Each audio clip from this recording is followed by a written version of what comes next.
Hello everyone and welcome back to Let's Play Chrono Trigger. In the last round we did some more side quests and now we're going to be doing the same. The Black Omen is still there. It is actually in every single time zone. In fact, people will remark as if it's always been there, like your mother said, "Oh, doesn't the Black Omen look great this morning?" Either way, we're back in 600 because there's one more town I haven't showed off. I forget what it's called though. I don't think it has a name. No, it does. I know that much. I just can't remember what it is. But there's some interesting ideas going on around here. I love how they're talking about the Black Omen as if it's like a wonderful thing. Chorus, that's what it's called. Or Chorus, either way. Well, to them it always has been because it raised in 12,000. Good. Good point. And this guy's tools have been stolen. And hey, it's Toma. We haven't seen him in about 12 parts. But he finally has a lead on that rainbow shell. But he wants us to hold on to his pop, which is like alcohol in the Japanese version, by the way. And he wants us to pour that on his grave, should he ever die and he doesn't return. Which is kind of depressing. And now we're in 1,000 to do just that. Where's his grave? Gee, I wonder. It's at the West Cape. Before doing that, check behind it for a speed tap. Which I believe is going to Luca? Everyone else should be at max speed by this point. Frog. Oh. So let's pour that beer on it. I think it's beer. It's some sort of alcohol in Japan. Which is an old, like, Japanese tradition of respect or something. I'm not sure of the exact specifics. And, oh god, ghosts. But he knows where the rainbow shell is. To the northwest of this cape is a giant island known as Giant's Claw. We're seeing it right now. It is deep underground over there. Fun fact, you don't have to pour the pop on there in order to, like, trigger the event. You can just go right in there. Yeah, but I want to give context for I know, over there. but Plus, just, you don't have to. But yeah. Might as well give context. Plus, we need to see that Toma lived a good, long life. Because he lived for a good over 30 years after 600. Now let's check out what Chorus is looking like right now. Old structure to the north that's been in ruins for a long time. A brain-dead ghost lives there. Well, I would hope a ghost is dead. And apparently the anguish of some dead spirits is creating all sorts of shit over there. That's not good. We should probably go check that out. Ooh. Foreshadowing. Heard about the ghost? No. Ghost Knight roams it. Heard about the ghost? Yes. Oh, the beat. Oh, well, screw you too, lady. I actually remember, it took me a while to figure out that this town was even here, because there's never any hints towards a town being over here other than looking at the map. You never need to come to this continent ever, which is kind of strange. And this guy's addicted. This guy's an alcoholic. Obviously, they changed it because censorship in America, but in Japan, he's an alcoholic. But we can go borrow his tools from his house. Either, you were going to say something? No.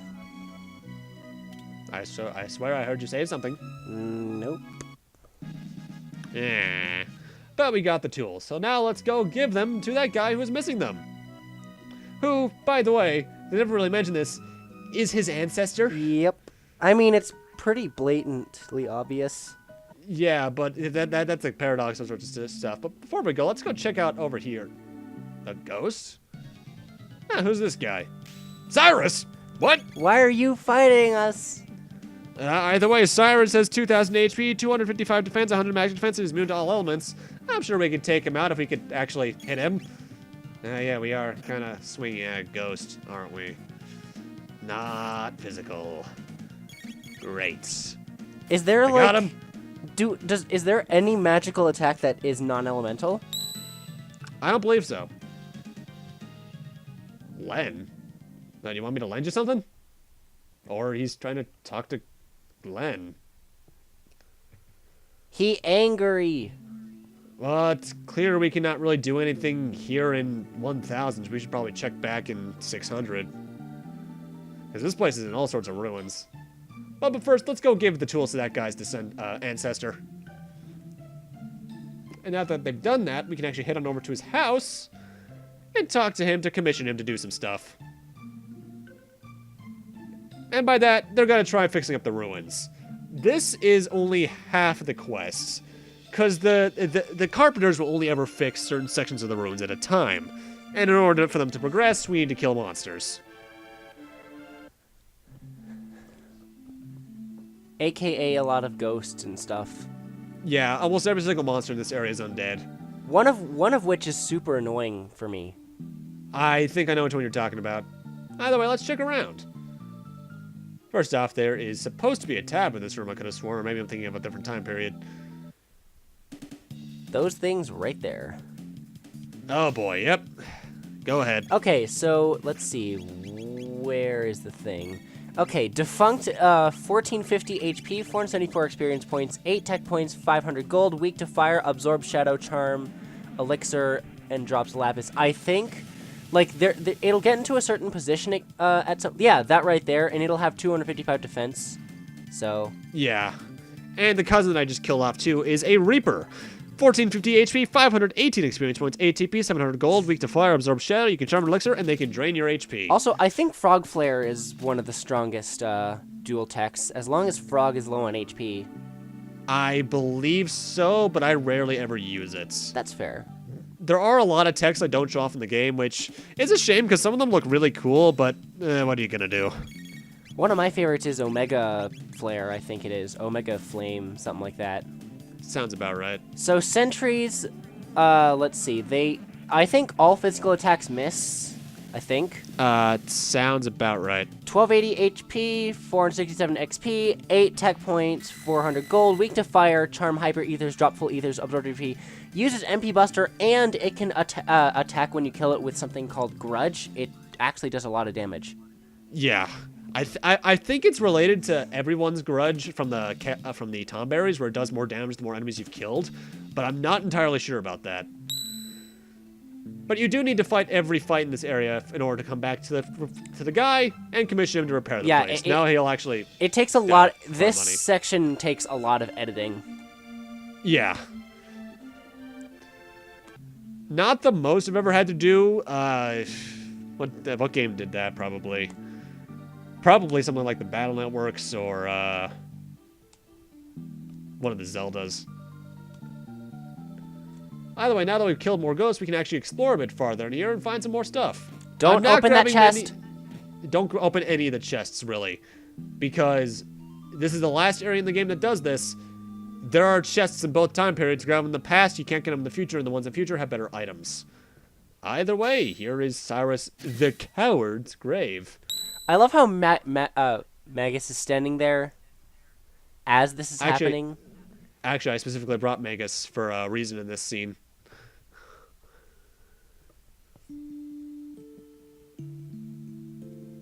This has always been one of my favorite conversations in the game. Because, in a way, it's a part of the hero's journey.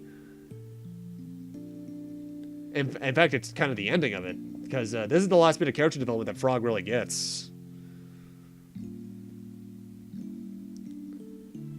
I do like the foreshadowing, though, if you pay attention. Cyrus, we obviously knew was disappearing from the beginning, and we obviously assumed that he was Frog, until we find out that Glenn was Frog.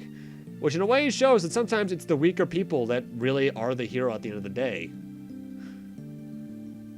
Heck, Frog has probably gone and surpassed him by now.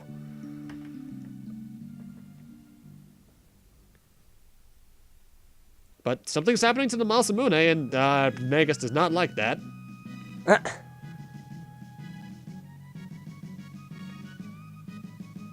Also, isn't this the last time in the game we hear Frog's theme, aside from talking to him at the end of time?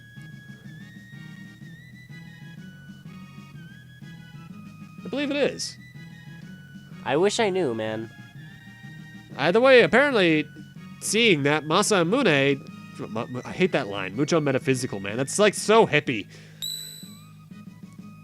Doing this... First off, when I first played this, I thought they were gonna have to fight Masamune again. But no. The Masamune just gets a power-up. It's now, as we'll see, the Master Mune, which I hate that name. Master Mune? No, it's not. Well, that's what it's called in the DS version. Ew. It's a reference to Chrono Cross. But the Masamune is now powered up. It's now his ultimate weapon. So from here on, that means he now has the hero medal again to increase that critical hit rate. Also, remember, the fact that it said mucho metaphysical. Remember this was in the 90s, and you kept talking about how in your Super Mario World it had, like, radical and tubular and, like, all that stuff. Yeah, but that sounds very 70s, 80s. That sounds like something the Turtles would say, actually. Wow, you're right. One thing I do recommend, though. Keep the Brave Blade around for New Game Plus. Because since the Masamune is also a plot-relevant item, that means it's also a key item, meaning in New Game Plus, you will lose it. So keep it with you. And here we got the last pendant chests, actually, which I'm going to be obviously checking, but leaving closed just so I can grab a better item in the future. And you can actually get some pretty decent items here. Okay, these enemies here confuse me because they do some kind of, like, combination attack or something like that. It happened to me one time, and I was like, what? Bases are, I believe, the last enemy from the Ion family. 88 HP, 99 magic defense, 377 experience points, 8 TP, 650 gold. They get killed by fire really easily. They get killed by anything, usually. I wish I could have shown you what happened when I was fighting these guys, because the bases combined with the skeleton thingies and made some really souped up explosion? No, it like made a suited up version of that skeleton, and I couldn't for the life of me kill it. I don't think I've ever seen that, actually. Either way, now that I've checked every treasure chest, let's now check how this place is doing in the present. Yeah, they still got some holes around here. Probably should fix that. But now let's grab some chests. In here, we get a Hyper Ether. Not too overwhelming. And now we get a Magic Tab. I believe I gave that to... Robo, maybe. Yep. I do, yet again, I edit this off screen. I do come back here in 600 and grab all the chests there. For the most part, it's just underpowered items and such. That power tab is going to Chrono, by the way. Like, one of the, like that elixir was like a Hyper Ether and such. They're still good items, but you don't need to get them. Though I do recommend coming back to get the other black chest items. Here we get the Moon Armor, and it's cousin the Nova Armor is what I get off screen. Though both of those are actually really good pieces of equipment. I forget exactly what they do, though. I think the Moon Armor is the strongest armor in the game. It increases magic defense by 10. I give that to Chrono, I know that much, and it's equivalent in the past to give to Robo. And here we get the Shiva Edge, and its cousin, the Kali Blade in the past. The Shiva Edge is one of my favorite weapons, apart from the one on the one. The one, but when it crits, it does 4 times damage instead of 2. Yeah. So when Chrono crits, it does like 2,000 damage. It's pretty good. And the Valkyrie there is Marl's ultimate weapon. And now we're finally back in Denadaro Mountains. Way earlier in the game, I told you to remember this screen, and this is why. Get the Masamune and catch that rock. We get something pretty cool. We get the gold rock. So now we actually have access to another triple tech. I believe that one involves Frog in some way. I think it uses him, Magus, and someone else. No one in my party right now. Yeah, that's an annoying thing. For some reason, it doesn't show everyone who the triple tech can use unless they're in your party, which is really stupid. Either way, now let's go check out the Giant's Claw. Oh, this is an eerie song. Totally haven't heard this before. It's a good song. And this is what my party's looking like. Toma's crumpled note. Those holes, what if I jump into them on purpose? Huh. I believe that note is only there if you did the Toma part of the quest. But, ladies and gentlemen, welcome back to the Toronto lair. I love that. So great. The Toronto lair is mostly cave now, but there are some descendants of the creatures from before here, like these two. Gigasaurs and Leapers. Gigasaurs have 2250 HP, 255 defense, 30 magic defense, 584 EXP, 50 TP, 450 gold. You can charm a ruby armor from them, which is good. A lot of the enemies down here, you can actually charm some good stuff, and they drop like a lapis or like a barrier or something like that. And Leapers have 800 XP, 192 defense, 30 magic defense, 412 XP, 10 TP for 360 gold. You can charm an elixir, and they'll drop a shield. Similarly to the actual Tyranno layer enemies, some of the guys down here need to zap with lightning in order to lower their defense. Except not all of them, but some of them. These ones. I hate these guys. Lizardactyls. Weirdly interesting name. 950 HP, 444 XP, 18 Tech P. They absorb thunder. You can charm a hyper ether from them, and they can also chaos with wind blow, and I hate that. I hate these enemies so much. I remember in one of my practice runs, I accidentally kept on using Luminaire on them because I wasn't thinking. Not my best run through this area. You didn't see the green numbers? I wasn't paying attention. I was looking down, writing down my notes as I went. But you do need to keep in mind some of the things that you saw back in the Tyranno layer for this place, like how to open up these specific holes or find specific enemies. These are my favorite enemies in the game. Fossil apes. 1800 HP, 100 defense, 80 magic defense, 533 experience points, 15 TP, 450 gold. You can charm mega elixirs from them. Mwah. And they drop lapis. I didn't bring Ayla along, but if you did, you can get some really good items here. They do try to counterattack you like their cousins did, but honestly, their HP is kind of low, so taking them out in like 2 shots is very easy to do. They also have really high magic defense, or do they like just resist lightning?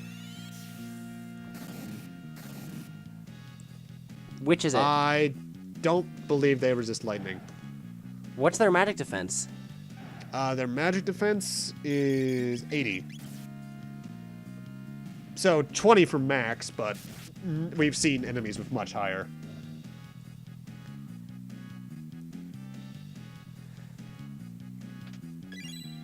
Also, make sure you use the save point because I don't think that's the last save point in this area. Cat, no! Kitten! Why did you do the thing? We never see why that cat falls. Or where that cat came from, even. But on here we get a power tab. I forget who that went to. Probably Magus. Chrono. Oh, and in terms of my accessories, Magus has the shades, Chrono has the silver stud, Marl has the gold stud. That's a pretty good way to distribute magic. I also see a tab down there that you're not getting. Because the thing is with games like this is that I can never remember which way is the right way to go in some cases. And that's another power tab. At this point, I've just played the game enough to the point where I literally have memorized dang near every single area. I haven't because I play other RPGs more. Also, that other power tab also goes to Chrono. And I'm getting out Robo for a specific reason. He needs more tech points. Why? Shock. That, and the fact that we're going to be seeing a fairly familiar enemy in the near future. I hope you charm from him. Zodiac capes are interesting. That is going to Ayla, by the way. This song always reminded me of a song from 9. Huh. Kuja's theme, to be specific. And that slower section, yeah. because it sounds exactly like part of Dark Messenger. Uh-huh. Right here, actually. Never mind, there it goes. And there's a Frenzy Band. I believe that's 80%. basically an upgraded Rage Band. 80% counterattack. It's an upgraded Rage Band. Useful, but I don't use it too much. Oh my god, Rubbles! No. Tech points! If you can hit them, though. I actually got both of those, actually, if I recall. Does that... You actually could have... Does it give you not infinite rebels? No. Sad. I'm not sure if that chest remains open if you opened it in the past. Yeah, I wouldn't be surprised if it did. And over here in this area we get a power tab, which... Chrono, again. So let's head back down towards where Kino was stored. And now there's a door and a save point, which I recommend using. And now I change my party out. Marl with the amulets, Luca with the gold stud, Ayla with the charm top. You're not wearing any red armors. You don't really need it. That's fair. Let's try to sneak around. Oh boy. Roar, Hi. you shall not pass. I guess we have a descendant of the Black Toronto here, or maybe it's the same one for all we know. The Rust Tyrannosaurus. Is this my guy? Yes. Dear Lord. He has 25,000 HP, 38,000 XP, 40 TP, 2,000 gold, charm a red male and he can basically use drain by eating you. I don't believe you need to wait for him to lower his defense like his cousin did earlier. Base strategy for him, flare and cube toss. Have Marl haste everyone first, though, just because you can attack him more often. Charm the red mail for him, because getting more mails is always cool. If you have Megas instead of someone like Luca, Mega should be using Dark Matter, and then cube toss with the other two. At this point, though, the fight just repeats. Just continue on this strategy. You should kill it fairly quickly, actually. I like to make the fight last a long time, honestly, because I like seeing... Because he powers up fire attacks, I like to see how strong his fire attacks become, because I just have that time. I do not like to take damage, so I would rather not do that. That's why I have the red mails, because that means I absorb it. Yeah, I can see why, but to each their own, I suppose. I prefer to kill bosses quickly and efficiently. Well, I mean, I do that for the most part, just that this is just like one exception. So there you go. But yeah, as he said, he does absorb the power from fire attacks and uses the power of his own, but really, that doesn't really do much in the long run. Because you should be able to kill him fairly quickly. The Tyranno fighter, the original Tyranno, took a few minutes, whereas this one's fairly quick in comparison. Because let's see, cube toss does... We do about 3,500 a turn. That's about 6-7 turns.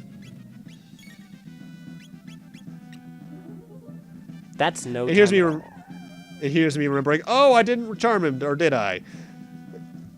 The thing is with this game is that I don't often pay attention when I'm charming. If I know I got the item, I know I got the item. And there's sometimes in mid-fights where I'm like, did I charm from him? Because charming is a very quick thing. It's not like some games where stealing is like, bang, you didn't get it, try again for 6 minutes.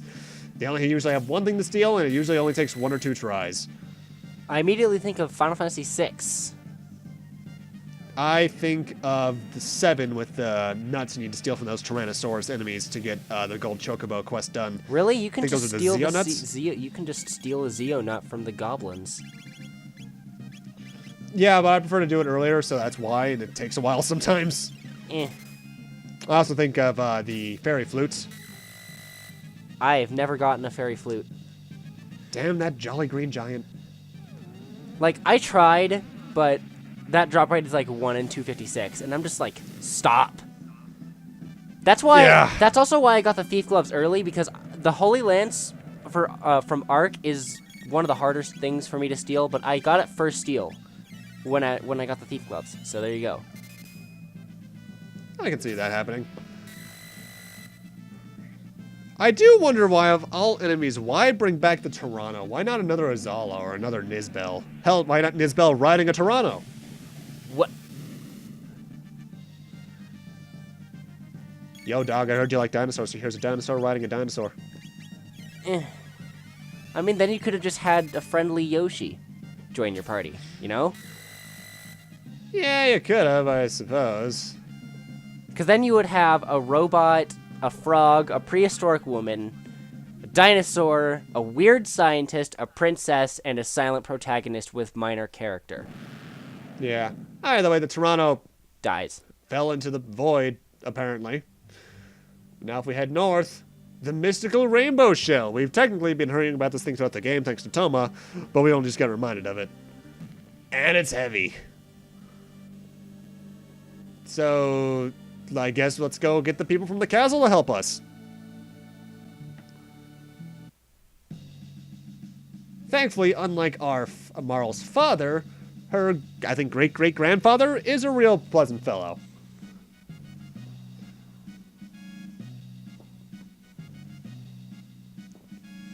So they're going to store the shell here until we can come back and get it ourselves later.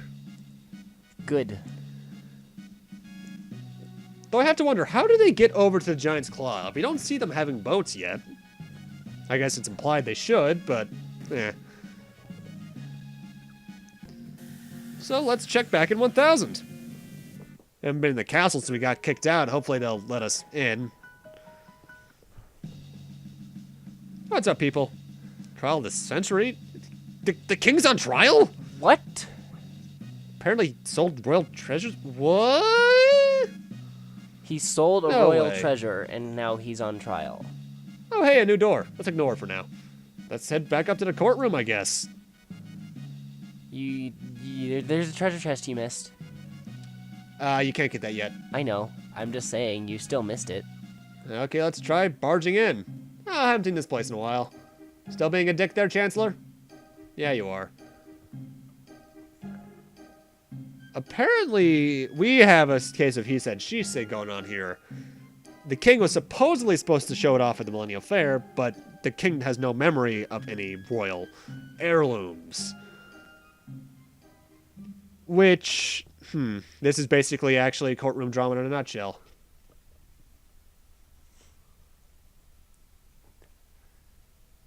Trickery. Random time to play this song.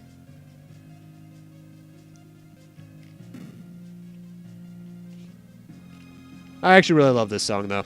It's a great song, and honestly, I think it's because it's only played in like 2 other places in the game. Yeah. So let's hopefully go find the rainbow shell. Gee, I wonder where it could be. There totally wasn't a new door that led downstairs we saw a few moments ago. That's one thing I don't really like is the fact that they were way too subtle about it. I wish they were more intricate with how they did things. What the? Nars? We haven't seen those guys since the chapel in like part 2. What the hell are they doing here? Okay, who the hell is this bullshitter? Oh, the Chancellor hired him. Okay, so the king is definitely in the innocent here. But those Lamias? Lamias. Why are we fighting earlier game enemies? That's weird. Oh, hi. Why did they make this early game enemy Haven? Why? I don't know. Random time to do that, but I guess I'll take it. It means that they're very easy to kill. Hey, there's the rainbow shell.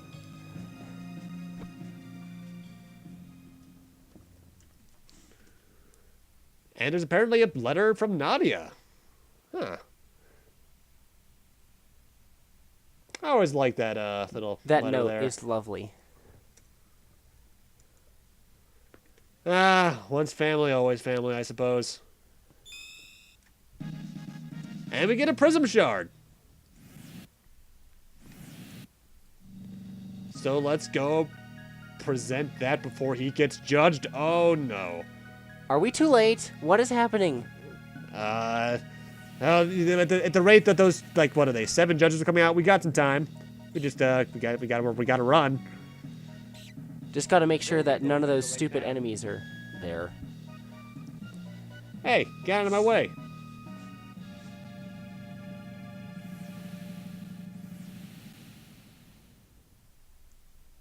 You gonna get out of our way? No? Really? Okay. Well, I guess we got a way we can go around, at least.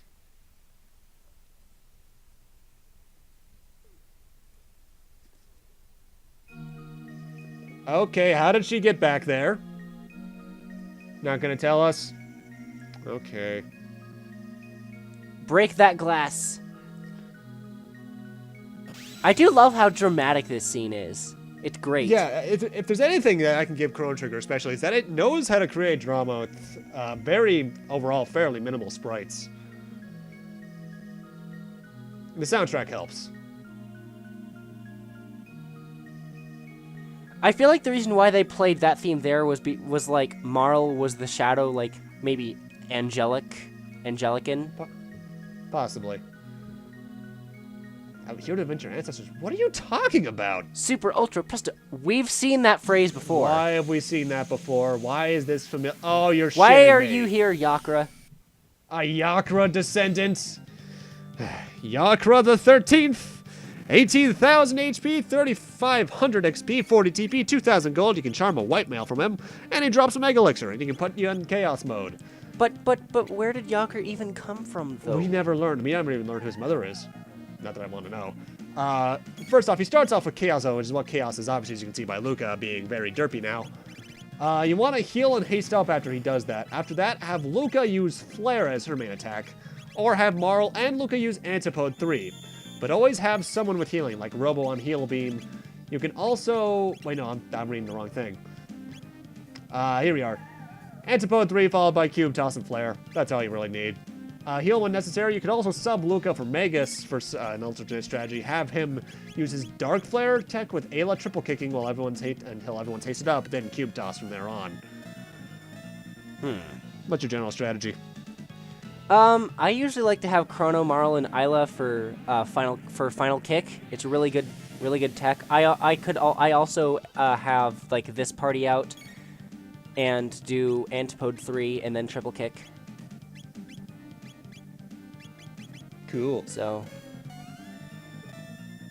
I do remember kind of just my jaw dropping when I'm like, you? When I first got here? Because I'm like, why would they bring back this one random boss fight out of all things? Really, though, Yagra the 13th is actually fairly troublesome, all things considered, but he's not horribly hard. also, there's people like in an audience that are getting burned by watching this flare happen. Just saying. Well, if you look at them, they're actually not sprites. They're part of the background, so technically speaking, they're not even there. That's true, but they're still watching. A little courtroom drama. I'm pretty sure I saw this happen on an episode of CSI. Oh dear. Actually, I say that as a joke, but there was actually an episode of Bones that had a ghost in it. God, that was weird. And that actually reminds me, random tangent for cop shows. Did you know there was an episode of CSI, I think it was Miami, where the writers switched with the 2.5 Men ones? What? Yeah, there was a one-night special where the CSI Miami writers and the 2.5 Men writers switched places on each other's shows. So there was a 2.5 Men episode where the CSI writers did it, and it was really interesting to see that happen. Oh god. Blaze Cake, I'm getting a throwback to Pokemon Emerald. Oh yeah. Man, Ayla is really strong to be able to throw that huge block of ice.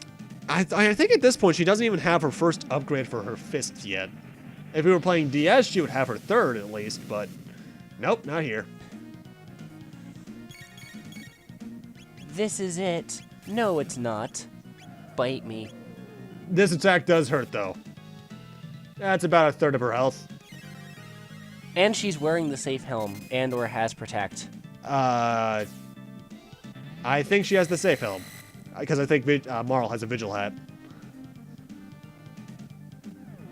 How much HP did this guy have again? 18,000. He should be dead within the next minute. I think. I hope. Hopes and dreams.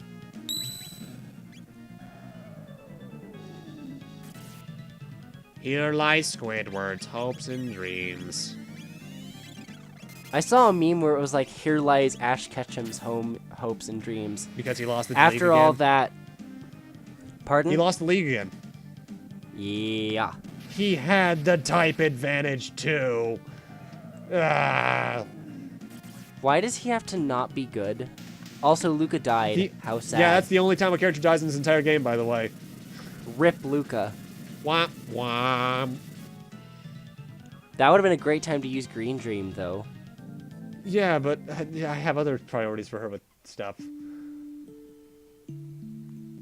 And now we finally get to see these two reconcile after God knows how many parts since they first had their first argument. I do like the idea of the stubborn king realizing his mistake, though. Because I've seen this a lot in fantasy, and it's pretty interesting to always watch.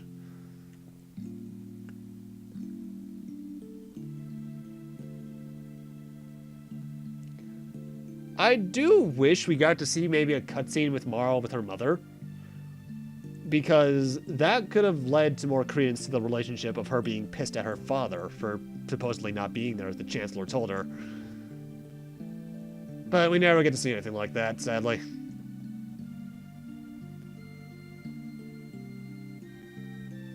Aw, that's cute. It's adorbs. I wish the judge was there, like, cute. Aw. You missed a tab there, Marl. Yeah, we can go back and grab it. Let's let the family be a family. That's fair. So now he'll let us leave the castle on our own will, but actually, as long as we're safe. Oh, hey, Melchior, why are you here? Oh, he's gonna make stuff from the rainbow shell. And this is the entire reason this side quest is worth it. Because we're about to get some of the best equipment in the game. But first off, let's actually head back to the courtroom and grab that thing. We got, I didn't show it off there, but it's the Yakra key, which allows us to finally open this treasure chest. What the? How long were you in there? How did you breathe? Well, no, there was probably a keyhole. But how did he eat?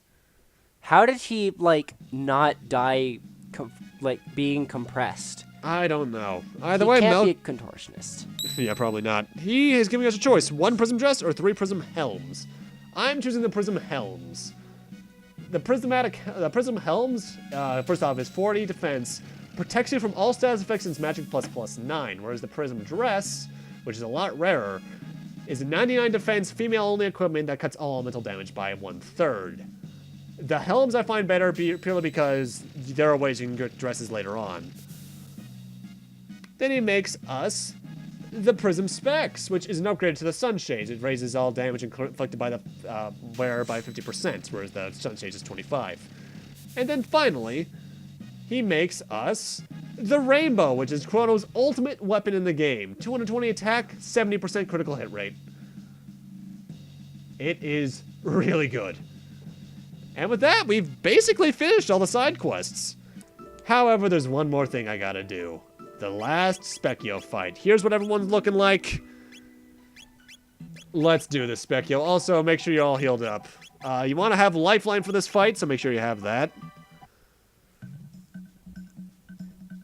So let's fight Specchio 5.